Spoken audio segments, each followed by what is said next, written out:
শুরু যে একটা বাজি বা একটা ফানুস উড়িয়েই করতে হবে এমন তো কোনো কথা নেই। এটা কি কোথাও কোনো সংবিধানে লেখা আছে নাকি এটা কোনো দেশের আইনে লেখা আছে? নিজের একটা বদভ্যাস চেঞ্জ করে নতুন বছর আমি ওটাকে ভালো অভ্যাসে পরিণত করলাম। তাই নতুন বছরটা সবাই একটু নতুনভাবে উদযাপন করার চেষ্টা করে, নিজেদের মতো মজা করে, আনন্দ করে। কিন্তু আমি ব্যক্তিগতভাবে এটাই বলতে চাই যে আতশবাজি বা ফানুস যেন না উড়ানো হয়।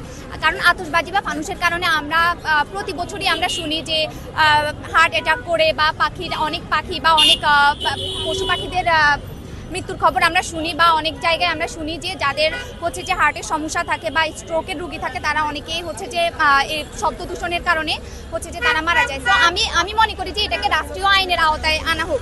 যারা হচ্ছে যে এই হ্যাপি নিউ ইয়ারটাকে একটু অতিরঞ্জিত আতশবাজি বা বাজি ফুটিয়ে সেলিব্রেট করতে চায় তাদেরকে হচ্ছে যে আইনের আওতায় আনা হোক, যাতে করে এটা পরের বছর থেকে কেউ আর অপরাধ মনে করে কেউ যাতে এই ফানুসটা না উড়ায়, এই বাজিটা না ফুটায়।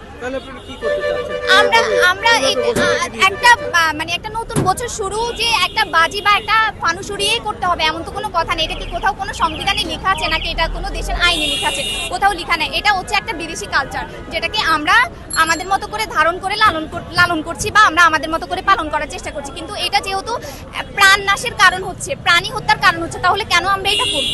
আমরা তো এখন স্মার্ট না। স্মার্ট জেনারেশনের মাথায় যদি এতটুকু ঘিলু কাজ না করে তাহলে তো হবে না। তাহলে বছরের শুরুটা আমরা কিভাবে নিয়ে যাব? হ্যাঁ, বছরের শুরুটা আমরা চাইলে আমাদের ফ্যামিলি ফ্রেন্ডস দিয়ে ছোটখাটো অনুষ্ঠানের মধ্যে বা ছোটখাটো একটা পার্টির মধ্য দিয়ে বা নিজেদের মধ্যে একটু মজা মস্তি করে আমরা পালন করতে পারি। তবে বাজি বা ফানুস যেন না উড়ে।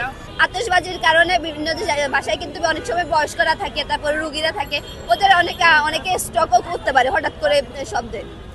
এই জিনিসগুলো আমরা যে আমাদের ফেস্টিভ্যাল সরকার যেহেতু চলে গেছে, আমরা একটা নতুন বছর আমরা সুস্থ পরিবেশে চাই। আমাদের যে আতশবাজি ফানুস আমরা উড়াবো না। আমাদের পশুপাখির প্রতি নিজেদেরকে সচেতন হইতে হবে। আমাদের নিজেদের সচেতনতা আমাদের ফ্যামিলিকে প্রোটেকশন করার জন্য এবং আশেপাশের মানুষকে প্রোটেকশন করার জন্য আমাদের এইগুলো থেকে অ্যাভয়েড করতে হবে। আমাদের যেসব নিজেদের খারাপ কোয়ালিটিগুলো আছে বা নিজের একটা বদভ্যাস চেঞ্জ করলাম, নিজের একটা বদভ্যাস চেঞ্জ করে নতুন বছর আমি ওটাকে ভালো অভ্যাসে পরিণত করলাম। এটা একটা ভালো হ্যাবিট হইতে পারে। এভাবে যদি আমরা প্রত্যেকেই নিজের একটা সবকিছু দরকার নেই, জাস্ট একটা খারাপ অভ্যাস চেঞ্জ করে দেখবেন দিন শেষে নতুন বছরটা অনেক সুন্দর হয়ে যাবে।